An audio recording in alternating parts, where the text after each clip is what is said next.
Já temos aqui 3 perguntas. Vamos a elas para a nossa parte aqui de debate. A gente ainda pode ter perguntas para os professores que estão aqui. Temos uma pergunta aqui dirigida a ambos.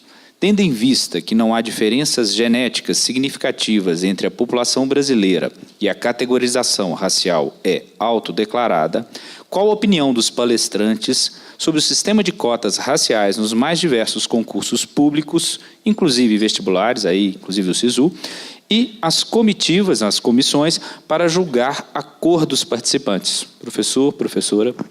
O microfone tem mais uma ali. Uma coisa muito importante no trabalho que nós fizemos é o fato de que nós lidamos com fatos. Nós queríamos mostrar como as coisas são. Agora, a interpretação delas fica a cargo de cada um. A genética quer instruir o diálogo. Ela não pode dizer quais as conclusões que devem ser chegadas. E a política é uma coisa que não pode ser biológica. A biologia não pode instruir a política. Foi o que tentaram fazer os nazistas na Alemanha, o Hitler, fazer uma política baseada em biologia. E não é isso que nós queremos fazer. Então, eu acho que a interpretação e a minha opinião pessoal não é relevante nesse caso. O que importa é a interpretação de cada um. Cada um tem direito à sua opinião. Só não tem direito aos seus próprios fatos, mas a sua própria opinião ele tem. Então, as pessoas interpretam isso de maneira pessoal.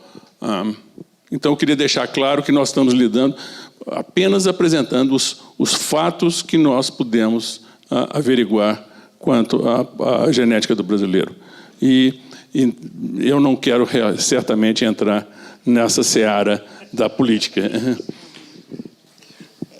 Eu gostaria de remeter a uma fala também do Darcy Ribeiro, quando ele analisou todos aqueles dados, fez todo aquele estudo, e ele conclui que o preconceito no Brasil ele é um preconceito que tem a ver com a cor da pele. Né? As pessoas realmente têm essa relação e tem pouco a ver, ele não disse dessa forma à época, com a origem, mas que tem a ver com o preconceito que a pessoa sofre na pele. Né?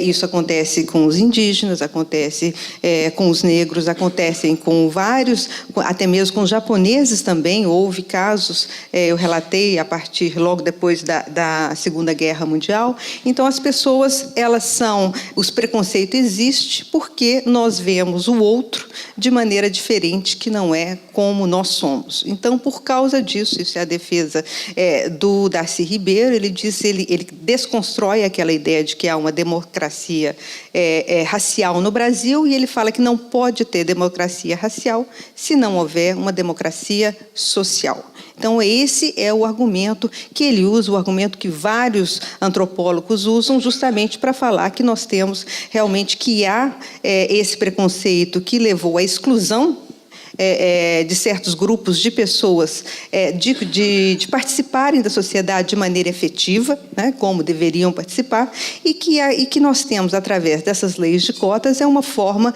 de nós compensarmos essa exclusão que foi causada por questões históricas, como eu também mencionei. Isso não é só no Brasil, são em vários países. Então, há estudos que mostram a importância que essas cotas têm no sentido de fazer com que essas populações que foram historicamente excluídas desse contexto possam fazer parte da sociedade de forma mais equânime. Então, esses estudos que mostram e esses tipos de discussões que têm levado algumas dessas questões com relação à cota ou com relação também mesmo às bancas de verificação.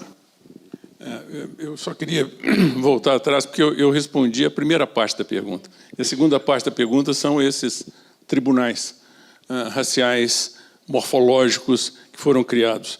E isso, do ponto de vista genético, não faz o mínimo sentido, e do ponto de vista que a gente tem da história do Brasil, esses tribunais. A única maneira de você dizer se o indivíduo é preto, ou branco, ou pardo, é a autodeclaração declaração, que é o critério que o próprio IBGE usa. E não existe nenhuma maneira objetiva de você fazer isso. Então, eu acho que o debate é de fatos, não precisa ser politizado, mas, por outro lado, não vamos fazer pseudociência com esses tribunais raciais que estão sendo montados aí pelo Brasil. Obrigado, professor Sérgio. Professora Sandra, uma pergunta aqui, na verdade, duas perguntas, uma delas identificada, a outra não. Quem se identificou é a Juliana Garcia. Ela pergunta ao professor Sérgio. Vou fazer essa, já tem para a professora Sandra também. Professor Sérgio, hoje em dia temos visto a venda de vários kits de análise de DNA, que você compra pela internet e manda para um centro de análise pelos correios. Os resultados desses kits são confiáveis? Ela diz: vi uma reportagem que uma pessoa fez análise com kits de duas marcas diferentes e o resultado não foi nem próximo em termos de origem e percentuais de seu DNA. A outra, também convidada aqui, também fez uma pergunta muito semelhante. Professor. Isso é um problema. As empresas que fazem estudos de ancestralidade. Porque o que nós mostramos aqui são estudos de grupos. E, então, na média, as empresas que, quando você faz um estudo de ancestralidade, você acerta, porque você está lidando com grandes quantidades. Já o resultado individual, ao longo dos anos, porque eu trabalho nessa área, eu já fiz a minha ancestralidade em umas 5 ou 6 companhias dessas diferentes. E, inclusive, eu tenho o teste mais ácido, que é o meu genoma total. Então, eu já sei as proporções a partir do genoma total. E já tive os resultados mais estapafúrdios. Já tive um exame que uma vez falou de uma empresa nos Estados Unidos que eu era 24% japonês. Então, porque provavelmente eles estavam confundindo a ancestral, que eu tenho na verdade, uma contribuição palpável de ancestralidade ameríndia, meu DNA mitocondrial, e eles estavam confundindo os ameríndios que têm uma origem na Ásia, que vieram para o Brasil. Mas eu acho que esses estudos são bons, mas eles têm de ser tomados com uma pitada de sal. Obrigado, professor. Agora, uma pergunta do João Almeida, que se identificou aqui para a professora Sandra. Você vê na literatura contemporânea brasileira um movimento que visa dar mais visibilidade para a diversidade? Aí ele pergunta, me perdoem, há mais espaço para escritores e escritoras negras, por exemplo? Você conseguiria destacar alguma obra interessante desse movimento como uma dica de leitura? É uma pergunta muito importante. Com certeza, eu parei o meu histórico muito breve, parei no momento justamente que há uma mudança muito grande da literatura contemporânea. Eu trabalho com literatura contemporânea e trabalho também com a migração, como eu disse. E esse momento é um momento muito profícuo, não só porque nós estamos em um momento em que nós estamos resgatando todos aqueles escritores, aquelas escritoras que foram silenciadas ao longo de vários anos, como também nós estamos abrindo espaço para outros escritores que durante muito tempo estiveram ausentes do nosso cânone literário.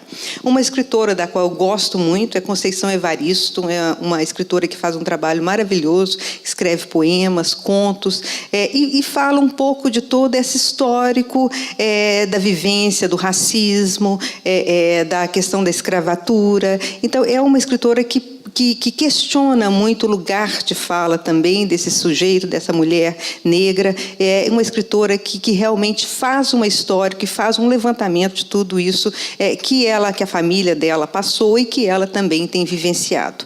E é uma obra que está se tornando referência, muito conhecida no exterior também. Agora, o mais interessante é o fato de que o primeiro romance, praticamente, da literatura brasileira, hoje sabemos, foi escrita por uma mulher negra, abolicionista no século XIX, Maria Firmina dos Reis. Então, se alguém não conhece, seria muito interessante. O romance se chama Úrsula. Então, hoje se sabe, claro, que isso foi um trabalho de resgate que é feito pela literatura, e hoje se descobriu-se, então, que essa mulher negra, abolicionista, liberta na época, mas que começou a fazer todo um trabalho, escreveu um romance que hoje é considerado praticamente o primeiro romance da literatura brasileira. Então, são dois exemplos interessantes. Eu gostaria de voltar, se você me permite, Marcílio, só para complementar uma questão da resposta anterior, com relação às bancas que têm sido instituídas, inclusive a UFMG fez isso, eu tenho que dizer. É claro que eu concordo com a premissa do professor Sérgio Pena, concordo inteiramente. Acho que mesmo nós que estudamos na literatura, a teoria da cultura, a gente questiona até o conceito de raça. Não faz sentido o conceito de raça. A partir, inclusive, dos estudos que o professor Sérgio Pena mostrou, não faz nenhum sentido. Agora, não foi assim que a nossa sociedade foi construída. E eu concordo inteiramente que a gente deve se autodenominar. Eu pertenço, seja por minha descendência, seja por todo o histórico da minha família, eu devo ser capaz de falar de onde eu vim e isso ser aceito. O que acontece é que nem sempre isso tem realmente refletido de maneira que nós podemos dizer que as pessoas estão agindo de boa fé. Esse é o problema. Partindo do pressuposto que a genética e também o direito, eles nos mostram realmente dados, fatos muito importantes, mas nem sempre a sociedade, a nossa cultura, se comporta dessa maneira ideal. Então, muitas vezes, o que precisa ser feito é justamente esse processo. A UFMG começou a fazer esse ano por causa das muitas denúncias de fraudes que nós recebemos, então nós começamos a fazer esse processo de uma banca de verificação composta de estudiosos que trabalham essa área, para justamente tentar fazer com que a cota cumpra a sua função, que é dar direito àquelas pessoas que foram excluídas historicamente de um processo que deveria incluí-las e que elas foram excluídas. Então, esse processo de compensação por exclusão, ela parte do pressuposto que as pessoas devem e precisam agir de boa fé. E claro que isso seria o ideal, no país que respeitassem as leis que as pessoas fossem, ou que não compreendessem, ou que compreendessem dessa forma. Então, surgiu dessa necessidade. Agora, entendendo também que esse é um processo de construção. Nós estamos encontrando a melhor maneira. O que nós queremos, é claro, é que isso seja um processo justo e inclusivo para a comunidade que precisa realmente desse processo de inclusão. Mas então não seria o caso no tribunal desse tipo, ao invés de fazer uma análise morfológica, fazer um estudo de ancestralidade pelo DNA? Então, que seria uma coisa muito apropriada para a universidade fazer.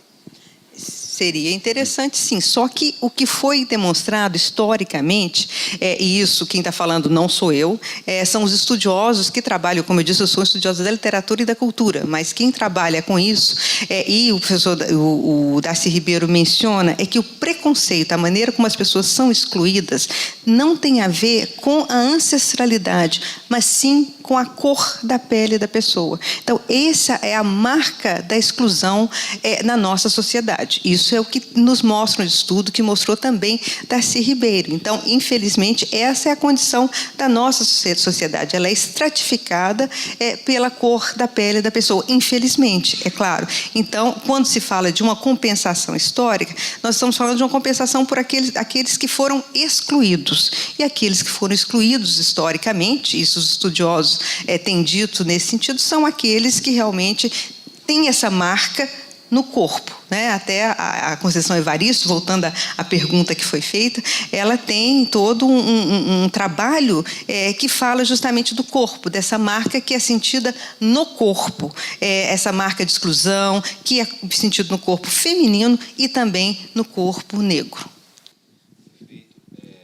Oi, sim. Pergunta aqui do Nélio ao professor Sérgio Pena, mas eu vou tomar a liberdade, viu, Nélio, de estender a professora Sandra. Como fica a continuidade dessa pesquisa e de todas as outras neste momento, ele coloca aqui do atual governo, mas aí tendo em vista os cortes anunciados recentemente? Realmente, os cortes de pesquisa e do próprio orçamento da universidade são vexaminosos. Quer dizer, é coisa que jamais... É o que eu estou dizendo. As universidades públicas são a coisa mais importante que o Brasil tem. E elas têm de ser preservadas de qualquer maneira. E a pesquisa dentro dessas universidades tem de ser preservada, porque elas que contribuem mais para a criação do novo conhecimento, mais do que os institutos de pesquisa, etc. Então, uma política governamental que vá tentar valorizar as universidades particulares e desvalorizar as universidades públicas, sendo que nas universidades particulares a contribuição da pesquisa é muito menor em termos de volume, eu não posso concordar com isso, não. Mas a senhora tem muito mais gabarito para responder essa pergunta. Essa é uma enorme preocupação que nós temos. 95% da pesquisa realizada no Brasil é feita por instituições públicas. Em nenhum país do mundo a pesquisa é feita por iniciativa privada. Grande parte, claro, que em alguns países essa relação de empresas privadas, ela é maior do que é em outros países. Mas, por exemplo, 60% da pesquisa nos Estados Unidos, ela é produzida, ela é financiada pelo poder público. No Canadá também, na Europa 77%, quer dizer, os dados são muito concretos.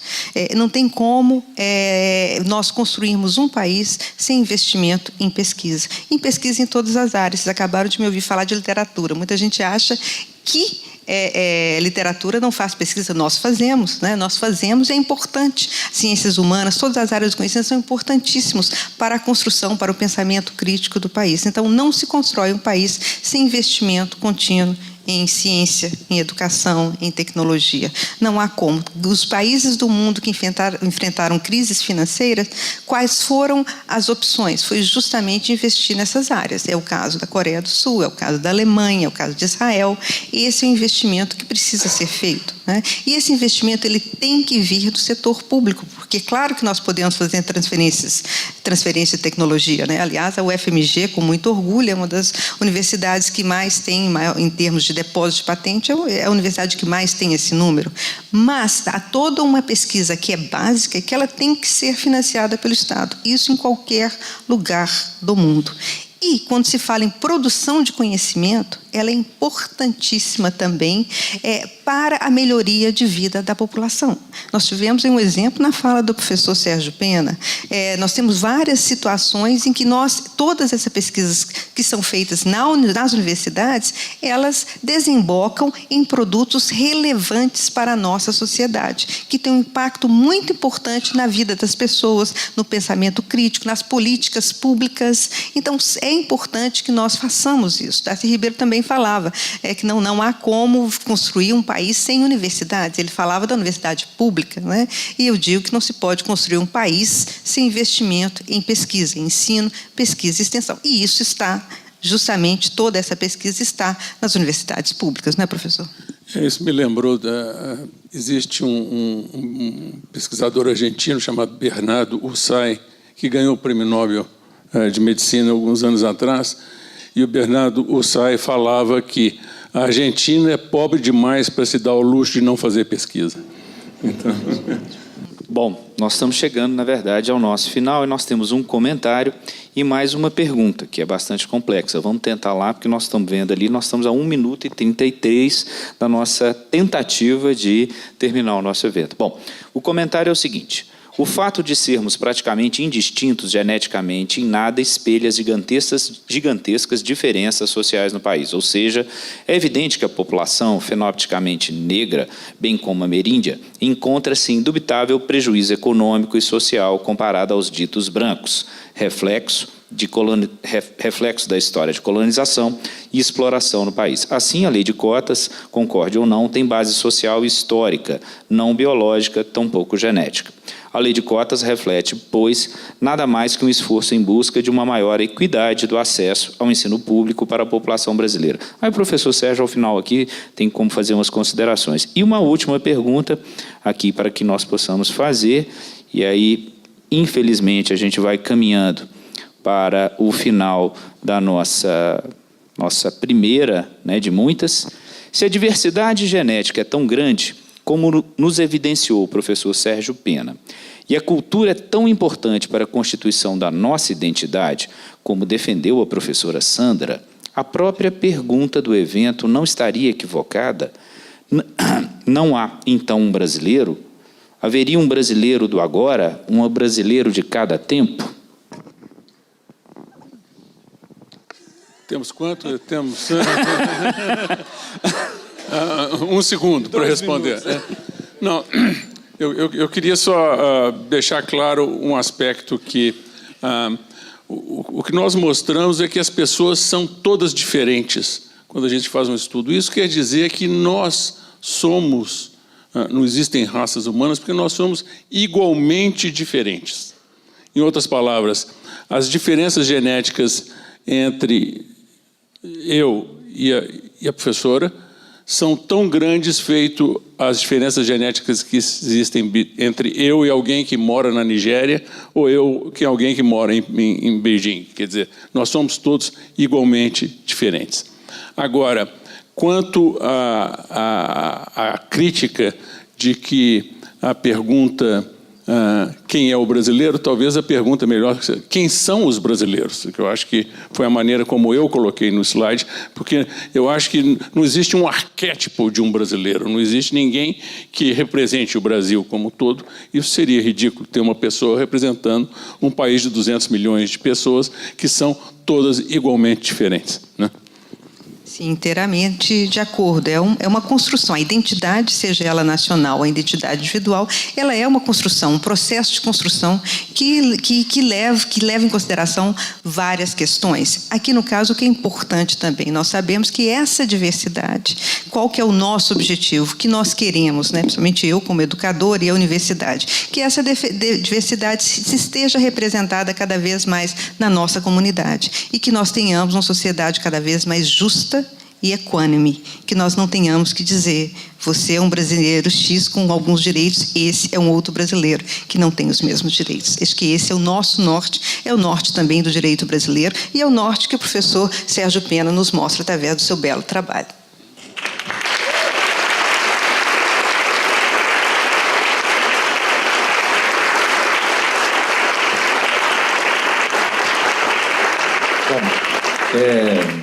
Nós recebemos outras perguntas, eu peço desculpa, mas, na verdade, o nosso tempo... Por e-mail, eu passo para vocês, claro. Boa ideia, professor. Bom, e a primeira edição do FMG Talks, essa que é a primeira de tantas que nós vamos fazer aqui nessa casa, que passa a ser a casa do FMG Talks, seja o final. Muito obrigado a todos vocês que aqui estão, professora Sandra, professor Sérgio.